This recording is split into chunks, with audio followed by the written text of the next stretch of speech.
Yeah, so Carlos, where were you when you heard the news? I was, it was yesterday evening, and all of a sudden my phone just exploded, and I probably had a dozen calls here in California from various people, including one of the president's former top aides. And what a significant move in the moment.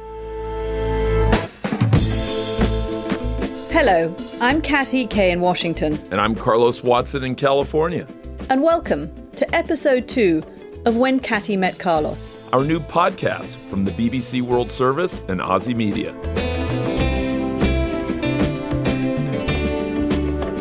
Katty, so there's big news. Yes, you could put it like that. I woke up on Friday morning with other plans, and suddenly they got derailed by the news that the president and his wife have tested positive for coronavirus. We understand, though, that the symptoms are mild, so hopefully they're going to be okay. But obviously this throws the whole political agenda and the campaign program up in the air, doesn't it? Yeah, in past times, in subtler times, there was usually one October surprise, one big thing that would happen in American presidential campaigns. But I think this is a reminder that starting on October 1st, there's probably going to be a surprise a week. Certainly not to make light of anyone getting ill, but what a monumental and substantial piece of news. Yeah, I mean, I think ever since this podcast started, Carlos, we seem to be covering the big issues, stepping back, but we also have to acknowledge that there is a lot of news going on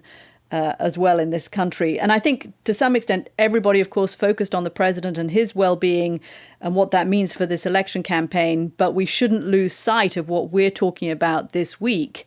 And that is the issue of race, how it was brought up in the debate, how the president, during the course of that debate, refused to denounce white supremacy. He then, after that, backtracked a little bit, made clear that he denounced, as he said, all of that, didn't name white supremacy in particular. But I think the bigger picture of dealing with race in this country and how the president deals with race in this country, that's not going away, even as we look at the state of the coronavirus and his health.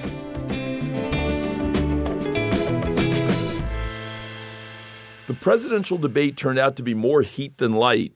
But if you want to hear what anger and frustration sounds like when it boils to the surface, listen to these demonstrators who took to the streets of Atlanta last week. Now, they were protesting the grand jury's decision not to prosecute the police in the death of Breonna Taylor. Justice! Do we want it now? Every single day, I'm a black man. When I walk into the highest end store in America, they're going to look at me crazy just because of my color of my skin. But I'm like, okay, I'm cool.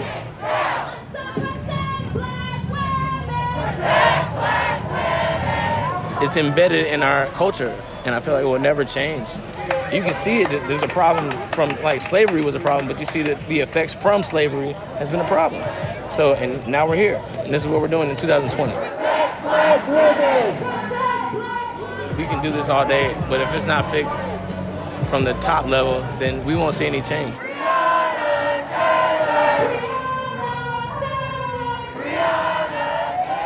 If you're a human being and you understand like what is actually happening, then it needs to change now.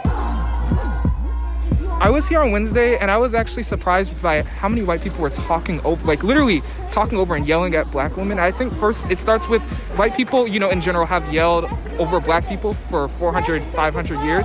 I think it's time for some of them to stop and listen. And they're here at the protest. That's what's most surprising, right? You'd think that they would be here to sort of broaden their perspective, but they were talking over black women and we had to tell them that, and they continued to yell. We're tired of laying down and doing nothing while we are being murdered, while our people are being murdered. We're not trying to be the aggressors, but we are trying to be the protectors. It's like no matter what we do, we're being fought against. So it's just time for us to fight back in a different form. It's enough, to me, being peaceful isn't enough anymore. It's not enough. Sometimes you have to die for what you believe in. And that's the point to where I'm at right now.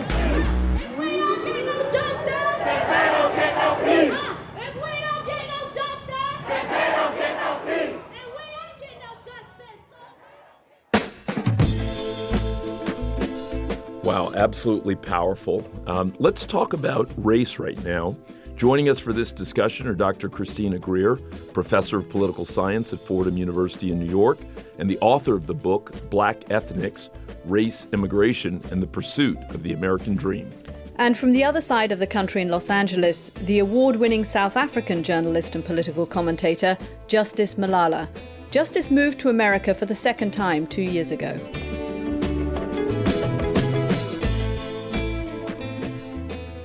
Christina, why don't I start with you as the homegrown talent, as it were, the American. This has been quite an eventful year in terms of race and racial conversations here in the States, maybe around the globe as well. Where are we, by your reckoning, right now? Are we meaningfully different than where we were a year ago, 3 years ago? And is that a good place, a bad place, a mixed place? Well, we're definitely in a different place now than we were, say, a year ago. I think the reckoning that most people thought was going to happen under President Obama never happened. And so far too many Americans have been blind to what has been happening to their fellow Americans. So we're definitely at an inflection point because the United States has never acknowledged or apologized for her original sin, which is U.S. chattel slavery, the bondage and torture and rape and murder of hundreds of thousands, if not millions, of African Americans on this soil. So to have those conversations now, in the midst of an election, has put us in a position where if you don't know what's going on, you are choosing to be blind. You can no longer hide behind, I didn't know, I wasn't sure. We have way too many data points. We have way too many police-sanctioned killings. It reminds me of whenever my mom was getting ready to have a party. We hosted a lot of parties when I was growing up, my mom and dad did. And I'd come down like an hour before the party, right? Empty-handed. And I was like, what should I do?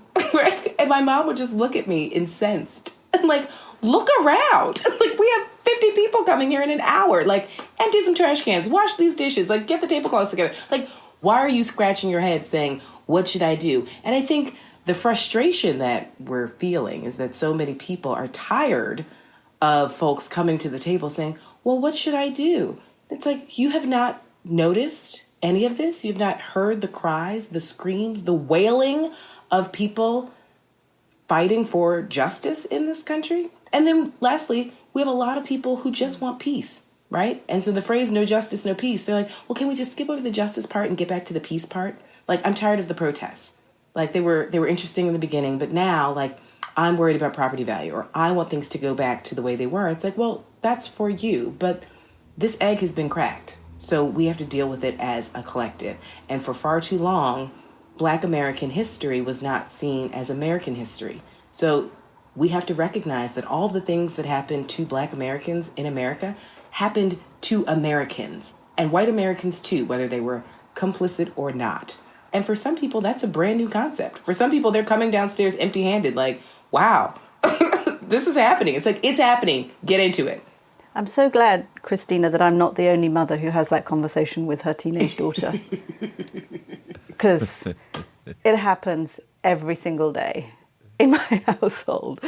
Justice, you spent most of your life in South Africa, but you've lived in London before and you've lived in America back in the 1990s. Coming back to Los Angeles a couple of years ago and having been here for the last 2 years, does it feel to you different this time? Does it feel like America is at an inflection point? Yes, it does. There's a certain sadness to what the U.S.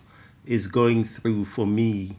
And what is lacking is a conversation among all Americans, and particularly white America, about this original sin that Christina refers to, the fact that this happened, and yet everyone keeps on saying, oh, let's move on, let's keep going, when it hasn't even spoken about. The contours of it haven't been explored, the impact of it haven't even been touched upon. And so for me, coming back to this country after 25 years of watching it from afar and growing up pretty much on American propaganda, on American values of equality and so forth, to see this country being shown up by its own people to be so much a sham is a painful thing for the United States. But perhaps this is the pain that everyone has to go through, to perhaps have this conversation that is necessary about what happened here and what happens next. But without having the conversation about what happened here in the past, there will be no conversation about what happens next, because it has to be confronted, and it hasn't been confronted. Katty, what do you feel like you're seeing over the last 6 months or year on this question of race and racism? And is anything different in your mind today than what you've seen over the last 20 years? I think one difference is something Christina alluded to, and that's the evidence is there, right? The videos are there. And so denying the evidence is no longer an option for white Americans. And that makes the conversation different. I mean, two things struck me after the killing of George Floyd. One was the number of protests, frankly, around the world. You know, this triggered a global look at the issue of racism. So from Australia to Paris to the Netherlands, and of course all across America. And the other was the number of white people who were engaged in those protests. Now, whether that means there's a significant conversation that happens, and I'd be interested to hear from Justice whether he thinks that conversation happened. Justice, you went through the Truth and Reconciliation Commission in South Africa. Did it do the job it was meant to do, to the extent that there was some reconciliation that came out of it? Is that what you're thinking America needs to go through? You know, it continues to be a thing of wonder for me that in 1989, just 30 years ago, it was illegal for me to get on a bus because it would be designated whites only. I got arrested with a bunch of other kids because we went on a whites only beach. So in South Africa in 1997, formally, a Truth and Reconciliation Commission was started. It was very simple. If you are a perpetrator of any form of abuse, you come forward and say, I did this. If you were a victim of racism, of the legislation, of any sort of racial laws, you could go and say, this is what happened to me. That gave the country a chance to hear from all sides what had really gone on and try and put it aside. Did it work? No. Largely because the perpetrators did not pitch up. Some did, but those were the ones who knew they would be jailed if they didn't come forward. But the majority didn't. It was largely a parade of the victims of apartheid, people who'd lost their children to torture, murder, disappearances, and so forth by the apartheid government. However, it did give South Africa a framework to begin to scratch a bit at the problem. No one after the Truth and Reconciliation Commission could say, but no, it wasn't that bad. I've been amazed by the attempts to almost do away with slavery. What I'm hearing now about critical race theory, it shouldn't be funded or shouldn't be taught shouldn't be discussed in government entities and so forth. I sit there and I say, this is the sin you cannot scrub away. So the Truth and Reconciliation Commission in South Africa, for me, was the beginnings of a conversation.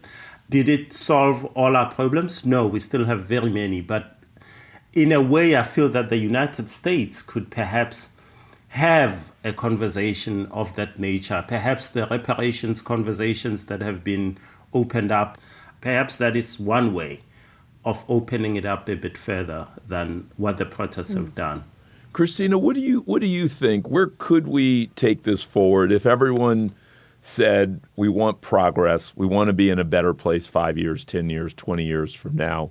Paint some ideas that you think would make sense. Is it, as Justice is suggesting, some version of a Truth and Reconciliation? Is that it was interesting to hear Justice say that he didn't think that was quite as robustly engaged with by the perpetrators. That was interesting to hear. But what do you think? What would make a difference here?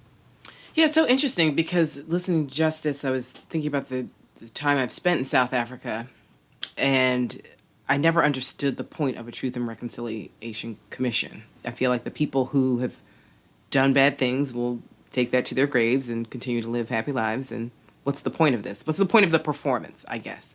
But it wasn't until, honestly, this year that I was like, well, maybe it's not the end-all, be-all, but like, why can't it be one piece of the process? Because in this country, in the United States, there has been zero acknowledgement. When we think about housing, when we think about health, when we think about education, when we think about transportation, when we think about, yes, the air can be racist. Yes, the water can be racist, as the people in Flint, Michigan, and Newark, New Jersey.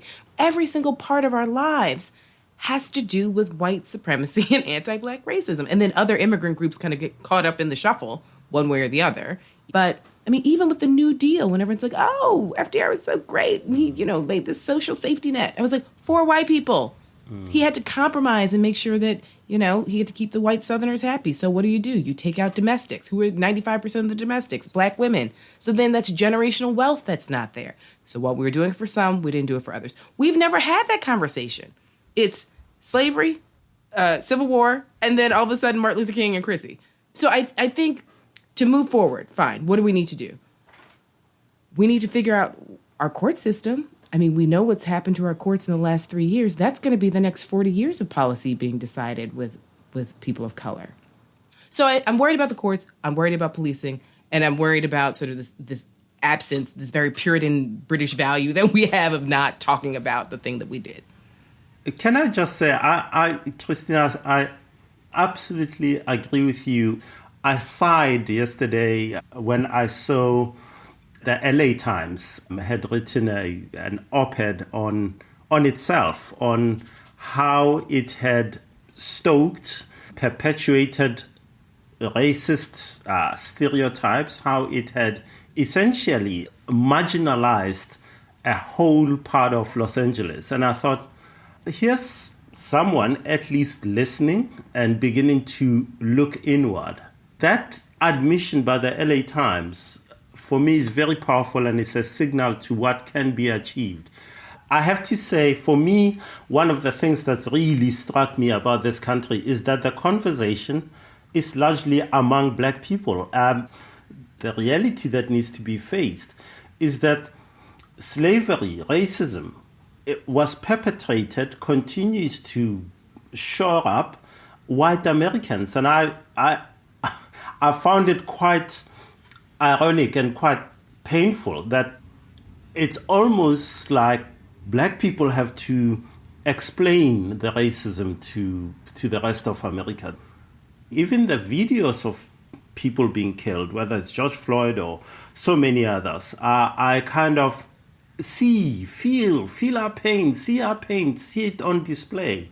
And yet nothing substantial seems to happen. And so I do think that that conversation needs to move, needs to be a conversation that's had at white American dinner tables, and for people to talk about it in their homes about what has happened here.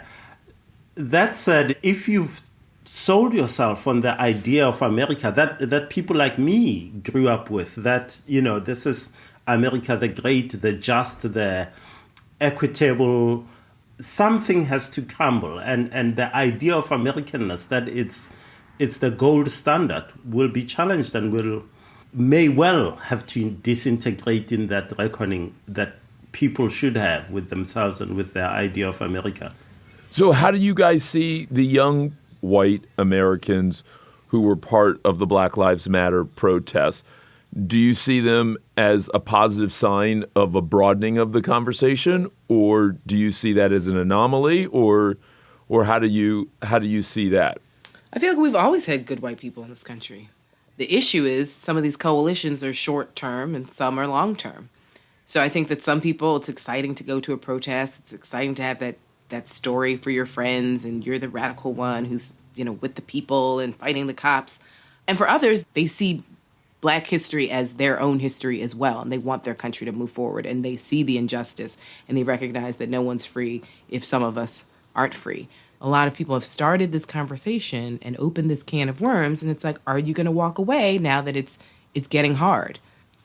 And that remains to be seen. Christina, you went through the list of areas of American life where race and racism has impacted Black Americans, and health, jobs, living, incarceration, housing, climate change. And the one that I was wondering whether you feel might make a difference, if this is somewhere where some tangible, real progress could be made, is in the field of education. And what could be done in education, thinking particularly of the younger people Carlos is speaking about, to not just have the conversation, but improve the policy outcomes? Is there something you would point to, whether it's in kindergarten, whether it's in 12th grade, whether it's at the university level, that would make a real difference?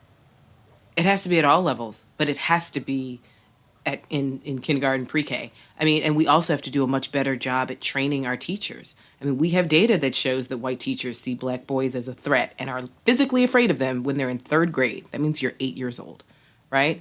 We have data that shows that Black students aren't called on as much as white students. And this is sometimes implicit or explicit bias, right? They're not given the same benefit of the doubt.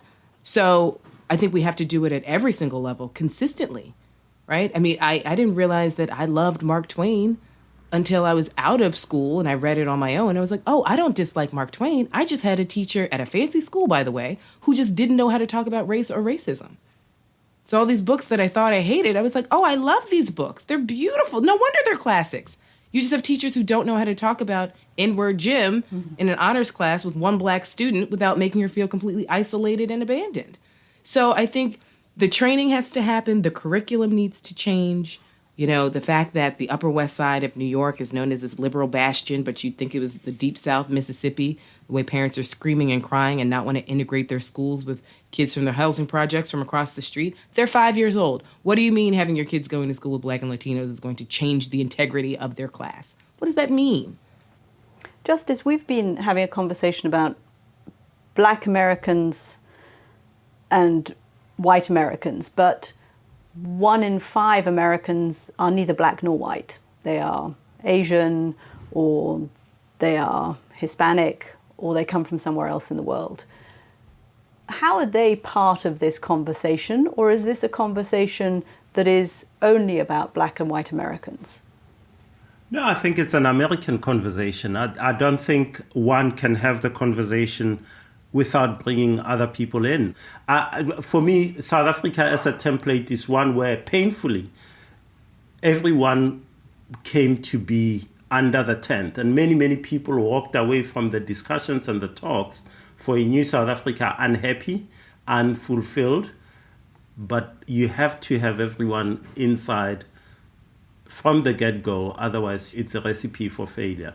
So yes, you don't hear enough about Native Americans. You don't hear enough about so many other parts of this country, but you can't, in seeking a solution, keep them out. You know, this topic, we so clearly need more than one episode to talk properly about it, although the truth of the matter is that's probably true about almost every one of them. Let us wrap up with a couple of questions about where do we go from here. What else do you think would give us a better path forward over the next 5, 10, 15 years on questions of race and racism? For my part, I refuse to see racism as a Black problem. This is an American problem that will be resolved by American conversations, and in this case, particularly white American conversations that confront what has happened and what is happening and what needs to happen in the future. So more conversations of that nature, I would say, continue to be needed. And I think, Christina spoke so persuasively about education. I think teachers are also part of the problem and part of the solution. If the teachers can be got at, the conversations will begin far earlier, and this country will be on a very different path. Christina, how do you think about it What are your thoughts on solutions? And I know you already shared some of them, but what are some of your thoughts on other parts of the puzzle? I think we have to figure out how to undo some of our court stuff, some of our judges. I think, honestly, we won't be able to move forward until we figure that out. That's going to keep us locked into a system that's going to continue to punish people for poverty. It's going to continue to allocate an imbalance of justice. I don't believe in worrying because I can only work on what I can control. And what I can control is inspiring future generations to actually invest themselves into this nation by becoming public servants. So that means even if you are not, I tend to be left-leaning, but I have lots of students who are not Democrats. They're not left-leaning. And it's like, that's fine. However, think about how your policies and your values, right, are going to help us move forward as a nation. What are you going to do for people who then need assistance, right? And then what are you going to do for the educational system? So for me, I'm planting the seed in young people to see themselves as the leaders of our government in the years to come, and to really think about public service as a real option. And I mean, as Justice has said several times, this is not a Black people problem. If we're to move forward as a nation, it has to be all-encompassing. If we're going to live up to the ideals that we initially put down as to what this country was supposed to be, which are beautiful and they should be worked toward, and we have been working toward them, but if we're going to actually ever live up to what's written down, we have to do some heavy lifting and some hard work. America has many great things about it. The idea, I think, express the ideas of what a republic based on equality, on humanity could be. And I think it's worth fighting for those ideals to become a reality. But it's going to be a battle. Justice, thank you for holding up the mirror to America for us from your perspective. Justice Malala and Christina Greer, thank you, both of you. Thank you both. Thanks so much for having us.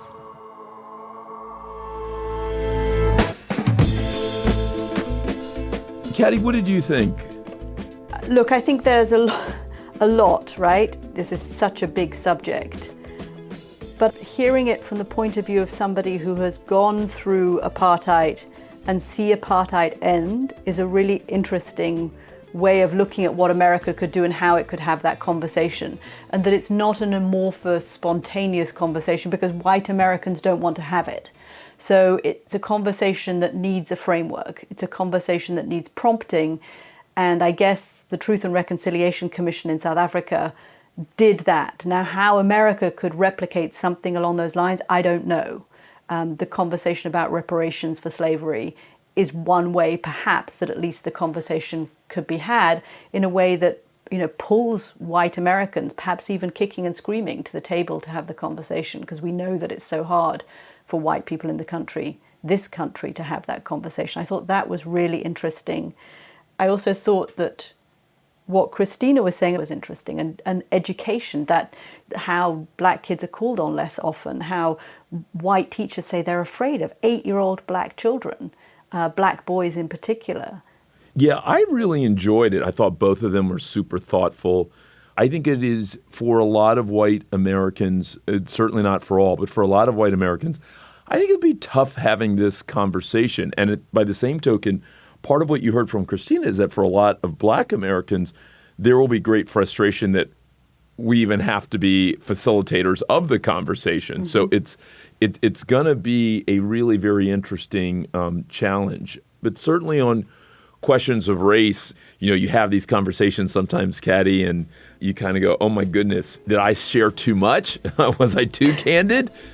Maybe the question for you and for me and for lots of other people is, will we allow ourselves to be uncomfortable for prolonged periods of time?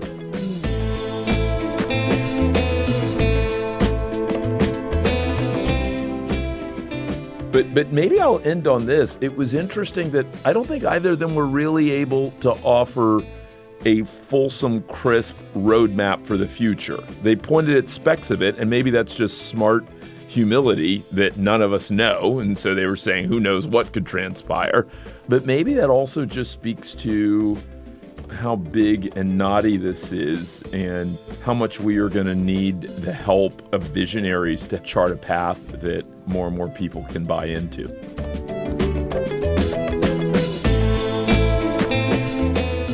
We hope you've enjoyed this episode of When Katty Met Carlos, a co-production of the BBC World Service and OZY Media. Please join us again next week. We'll be talking about the United States and the free market. Is COVID-19 forcing us to ask if capitalism in America is working for everyone? And I am sure that we will also have a lot to say about all of the news coming out of the White House as well.